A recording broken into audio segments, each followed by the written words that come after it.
నమస్కారం. నేను మీ Phani Bhaskar, Dilsukh Nagar, Hyderabad. Welcome to Pasumarthi astrology centre. Please do subscribe my channel for more videos. Video నచ్చినట్టయితే like చేయండి. అలాగే మీ బంధుమిత్రులకి, శ్రేయోభిలాషులకి కూడా షేర్ చేయండి. ఇంతవరకు ఛానల్ సబ్స్క్రైబ్ చేసుకోకపోతే సబ్స్క్రైబ్ చేసుకోండి. నా తదుపరి వీడియోలన్నీ కూడా అందుబాటులో ఉంటాయి. మనం గత కొన్ని వీడియోలుగా మహర్దశల గురించి తెలుసుకుంటూ వస్తున్నాం. మనం జ్యోతిష విజ్ఞాన కార్యక్రమంలో భాగంగా ఒక్కొక్క అంశాన్ని ఒక్కొక్క విషయాన్ని కొంత తెలుసుకునే ప్రయత్నం చేస్తూ వస్తున్నాం. ఎందుకంటే జ్యోతిష్యం అనేది కూడా ఒక సముద్రం లాంటిది. నిత్యము కూడా అధ్యయనం చేయవలసిందే. ఒక చార్ట్ ఉన్నట్టు మరొక చార్ట్ ఉండదు. ఒక వ్యక్తి జాతకం ఉన్నట్టు ఇంకో వ్యక్తి జాతకం అనేది ఉండదు. కవల పిల్లలైనా కూడా మనకి రకరకాలైన ఫలితాలు మారుతూ ఉంటాయి వచ్చేటప్పటికి. కాబట్టి వీటిని నిరంతరం మనం సాధన చేస్తూ శోధిస్తూ ఉండాలి. కాబట్టి మనం గత వీడియోలో బుధ మహర్దశ గురించి తెలుసుకునే ప్రయత్నం చేశాం.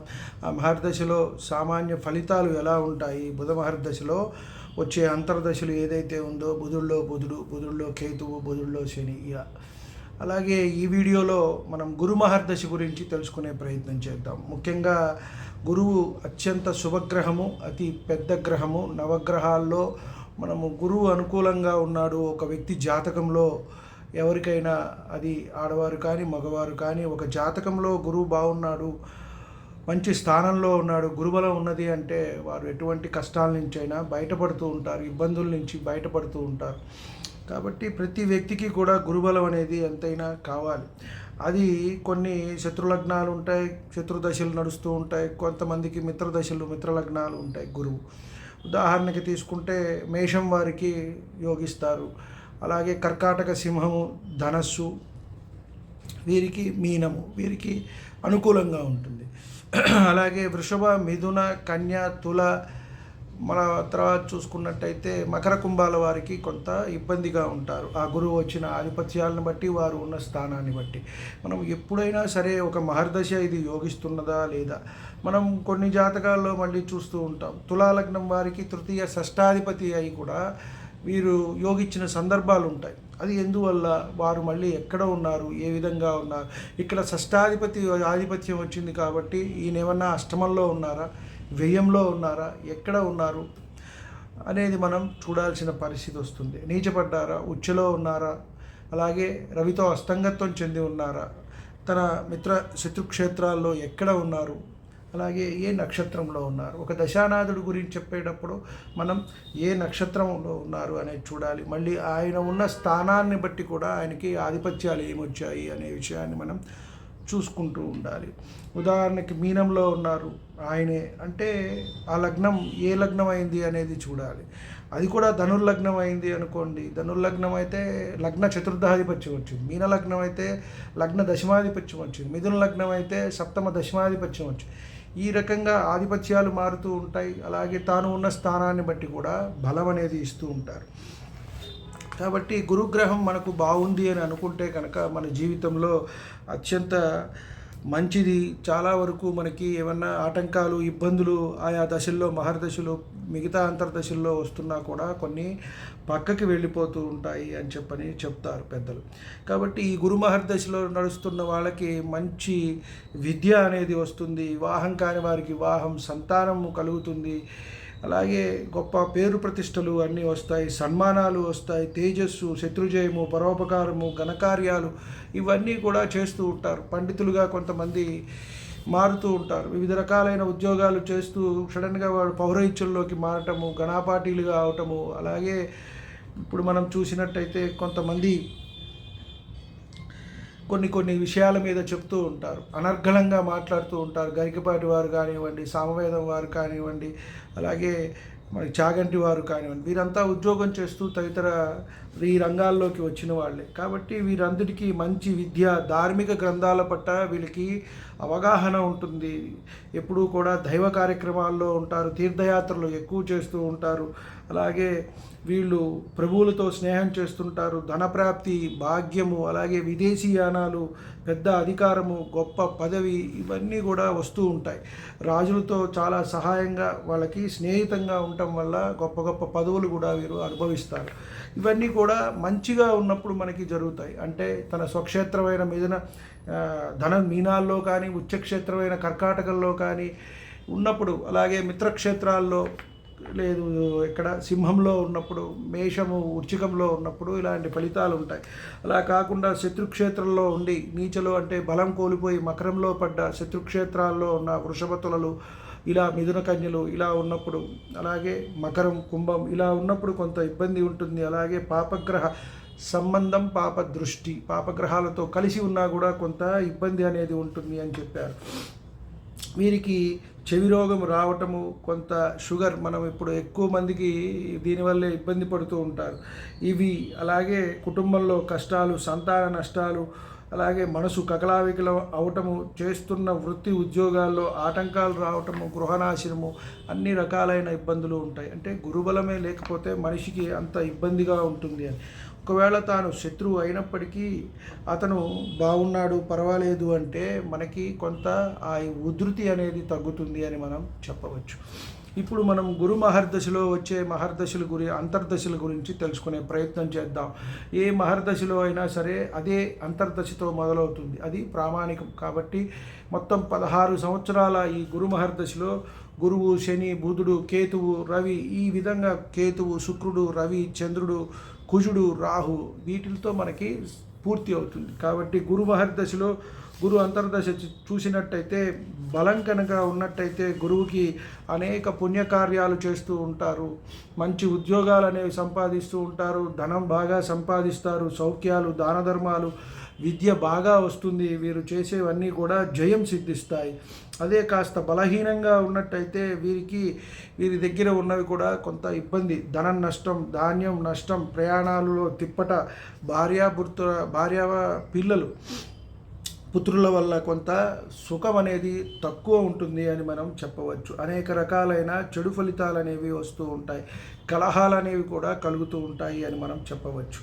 అలాగే గురు మహర్దశలో శని అంతర్దశ, శని బలంగా ఉన్నట్టయితే వృత్తి లాభము, గొప్ప సౌఖ్యము, వస్త్రాలంకరణ, పశువులు, ధనము, భూమి, సేవకులు, మన కింద పనిచేసే వాళ్ళంతా కూడా మన మాట వింటము, ఇవన్నీ జరుగుతూ ఉంటాయి. వ్యాపారాలు, కార్యం అనుకూలించుట, పుత్రప్రాప్తి, శత్రునాశనము, ఇవన్నీ కూడా జరిగే అవకాశం ఉంటుంది. ఒకవేళ మనకి శని కనుక అంత అనుకూలించట్లేదు, ఇబ్బంది పెడుతున్నాడు శని కనుక అని అనుకున్నట్టయితే ఇక్కడ మనకి ధనం, ధాన్యం నాశనం, ప్రభుత్వం వల్ల ఇబ్బందులు, దొంగల వల్ల ఇబ్బందులు, మన కింద పనిచేసే వాళ్ళే మనకి ఇబ్బంది పెడుతూ ఉంటారు. స్త్రీపుత్రులకి అనారోగ్యము, జ్వరాలు, బంధుద్వేషము, సేవకులతో కలహం, ఇందాక మనకున్నట్టు మన దగ్గర పనిచేసే వాళ్ళే మనకి ఇబ్బంది పెడతారు.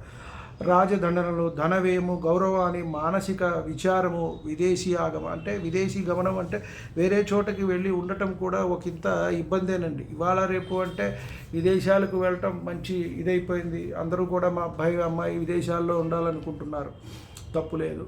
కాబట్టి ఇటువంటి ఇబ్బందులు అనేవి కలుగుతూ ఉంటాయి.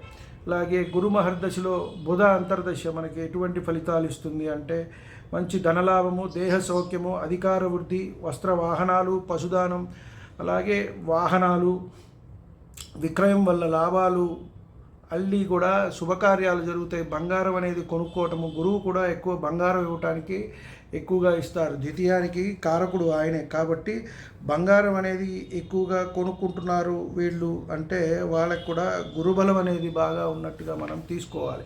ఎక్కువ ధరించినా కూడా కొంతమందికి తక్కువ ఉన్న వాళ్ళకు కూడా మనం చెప్పినట్టు బంగారం ధరించటము, బొట్టు పెట్టుకోవటము ధరించినట్టయితే గురుబలం అనేది ఎక్కువగా పెరుగుతుంది.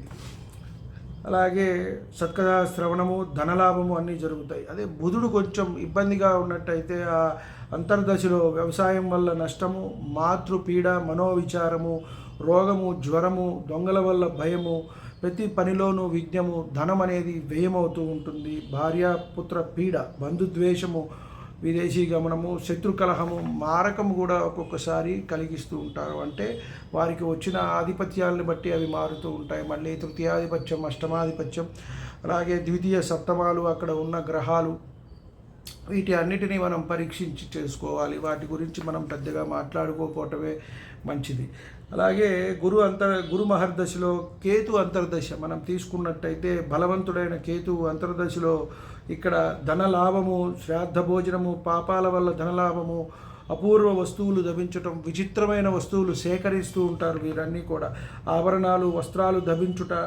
అలాగే కేతువు కనుక మనకి లగ్నాత్తు 3, 6, 11 స్థానాల్లో మనకి ఉన్నట్టయితే శని, రాహుకేతువులు వీరు విశేషంగా యోగిస్తారు, పాపగ్రహాలు కుజుడితో సహా.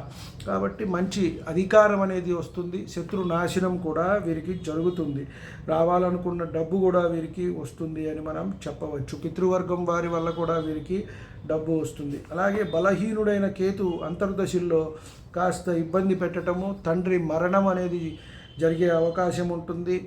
అన్య స్త్రీలతో పరిచయాలు, కలహాలు, అలాగే అన్నదమ్ములు, అక్కచెల్లెల మధ్య కలహాలు, రాజదండనము, శిరోనేత్ర రోగాలు, విష జంతువుల వల్ల ఇబ్బంది, గృహంలో కూడా అంత ఇబ్బంది అని మనం చెప్పవచ్చు. అంటే మంచిగా ఉండదు, ఇంటా బయట కూడా అన్నీ కూడా ఇబ్బందులు, స్థాన భ్రంశము, స్థాన చలనము, వేరే చోటకు కూడా వెళ్ళే అవకాశం అనేది ఉంటుంది. అలాగే గురు మహర్దశలో శుక్ర అంతర్దశ, శుక్రుడు బలవంతుడైతే కనుక మంచి రత్నాలంకాలు, విక్రయాల వల్ల లాభాలు, అన్యస్త్రీ పరిచయాలు, అలాగే సంగీతము, వినోదము, సయ్యాశ్రీ సుఖాలు, ఇట్లా అన్నీ కూడా మిత్రుల వల్ల కలయిక, కళ్యాణాలు, శుభ సంతోషాలు, ఇల్లు కొనుక్కోవటం, వాహనాలు కొనుక్కోవటం, ఇవన్నీ కూడా మంచి జరిగేందుకు అవకాశం అనేది ఎక్కువగా ఉంటుంది. అన్నిటా ధనలాభము, అధికారుల వల్ల కూడా మంచి జరుగుతుంది, అధికార లాభం, ఉద్యోగాలు ఇవన్నీ సిద్ధిస్తాయి. అలాగే బలహీనుడైన శుక్రుడి దిశలో పెళ్లికి ఆటంకాలు జరగటం, దగ్గర దాకా వచ్చిన సంబంధాలు వెనక్కిపోవటము, భార్యా దోషము అంటే భార్యతో కలహాలు ఇవి జరుగుతూ ఉంటాయి. స్త్రీ వల్ల కలహాలు, కొంత మనము స్వదేశం విడిచి విదేశాలకు వెళ్ళవలసిన అవసరము, పశునాశనము, రుణబాధలు, భార్య కుమారులకు కూడా పీడ అని చెప్పని ఇక్కడ మనకి చెప్పబడింది. వాహనాలు తోడేటప్పుడు కూడా జాగ్రత్తగా ఉండటము, నీచ స్నేహాలు అనేవి కూడా అవుతూ ఉంటాయి. అలాగే గురు మహర్దశలో రవి అంతర్దశ, రవి కనుక బలవంతుడు అయితే మంచి విద్య, వివాహము, భూ విక్రయము, శత్రునాశనము, మణులు, అలంకారాలు, కుమారజనము, సంచారము, అడవుల్లో గురువులను, యోగులను దర్శించుట, తత్వశాస్త్రాలు నేర్చుకునుట, ఇవన్నీ కూడా జరుగుతాయి. ప్రభుత్వ వల్ల మంచి జరుగుతుంది, అధికారుల వల్ల మంచి జరుగుతుంది, అంటే వాళ్ళతో స్నేహాలు, ఏవైనా కాంట్రాక్ట్స్ ఇట్లాంటివన్నీ కూడా జరుగుతాయి. ప్రయాణాల్లో కార్యసిద్ధి అని మనం చెప్పవచ్చు.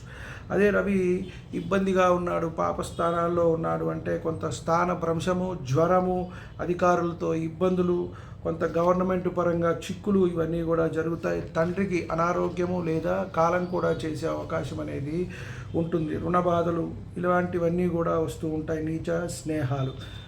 దీని తర్వాత గురు మహర్దశలో చంద్ర అంతర్దశ ఏ విధంగా ఉంటుందంటే, బలవంతుడైన చంద్రుని అంతర్దశలో గౌరవము, పుత్రప్రాప్తి, అధికారుల చేత మన్ననలు, అన్ని అనుకూలమైన పనులు, జయము, వివాహాలు, ధనప్రాప్తి, వాహన లాభము, భూలాభము, శత్రుజయము, ఇవన్నీ కూడా మంచి జరుగుతాయి.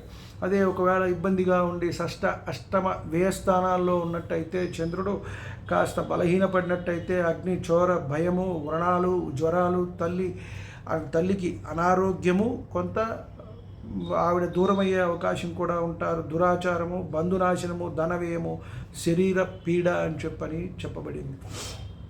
అలాగే గురు మహర్దశలో కుజ అంతర్దశ ఏ విధంగా ఉంటుందంటే, బలవంతుడైన కుజుడిలో ఉన్నత విద్య, వివాహము, భూలాభము, వస్త్రలాభము, ధనధాన్య లాభము, జయము, ప్రభువుల చేత గౌరవించబడటము, కార్యలాభము, పుత్రోత్సాహము, అలాగే సోదరులకు అంతా కూడా మంచి జరగటము, వారికి వివాహాలు చేయటము, బంధు సంపద, అధికార వృద్ధి, ఇవన్నీ కూడా జరుగుతాయి. అదే కుజుడు కాస్త ఇబ్బంది పెట్టినట్టయితే రోగ భయము అనేది జరుగుతుంది, స్థాన నాశనము, ప్రభుద్వేషము, బంధుమృతి, అన్నీ కూడా ఇబ్బందులు, జ్వరాలు, అగ్ని వలన భయము, అతిసారము, స్ఫోటక పీడ, రుణ బాధలు, ఇవన్నీ కూడా మనకి వస్తాయి. చిట్ట చివరిదైన గురు మహర్దశలో రవ్యాంతర్దశలో బలవంతుడైన రాహు అన్నీ కూడా గొప్ప గొప్ప అధికారాలను అనేది ఇస్తాడు, ప్రభు దర్శనము, కళ్యాణము, యాత్రలు చేయిస్తాడు. గురు మహర్దశలో రాహు అంతర్దశలో ధర్మలాభము, స్నేహలాభము, రత్నాలంకరణాలు, శత్రు నాశనము, ఇవన్నీ కూడా జరుగుతాయి. అదే బలహీనుడైన రాహు అంతర్దశలో కొంత మనం సంపాదించుకున్న పుణ్యం అనేది తరిగిపోతూ ఉంటుంది, విషజంతు పీడ, మనస్తాపము, భార్య పుత్ర హాని, అలాగే ఆడవారికి భర్త పాండురోగము, రుణబాధలు, అపముచ్చు దోషము, ఎప్పుడు అయినా సరే మృత్యువు సంభవించే అవకాశాలు కూడా ఉంటాయి. అంటే వాటి దశాంతర దశలు, వారికి వచ్చిన లగ్నానికి వచ్చిన ఆధిపత్యాలు, ఎవరెవరు తృతీయ అష్టమాధిపతులు, ద్వితీయ సప్తమాధిపతులు, ఇవన్నీ కూడా మనం చూడవలసి ఉంటుంది. మనం సామాన్యమైన ఫలితాలు చెప్పుకునేటప్పుడు ఈ రకంగా ఫలితాలు అనేవి ఉంటాయి. తర్వాత మళ్ళీ వాళ్ళు ఎవరెవరితో కలిసి ఉన్నారు, ఎవరిని చూస్తున్నారు, లగ్నానికి ఏ ఆధిపత్యాలు వచ్చాయి, అలాగే మనం షడ్బలాలు అనేది పరిశీలించాలి. గ్రహానికి ఉన్న బలాలు నవాంశలో కూడా పరిశీలించి మనం ఫలితం అనేది నిర్ధారణ చేయవలసి ఉంటుంది. వీడియో నచ్చినట్టయితే లైక్ చేయండి, అలాగే మీ బంధుమిత్రులకి, శ్రేయోభిలాషులకి కూడా షేర్ చేయండి. ఇంతవరకు ఛానల్ సబ్స్క్రైబ్ చేసుకోకపోతే సబ్స్క్రైబ్ చేసుకోండి. ధన్యవాదాలు.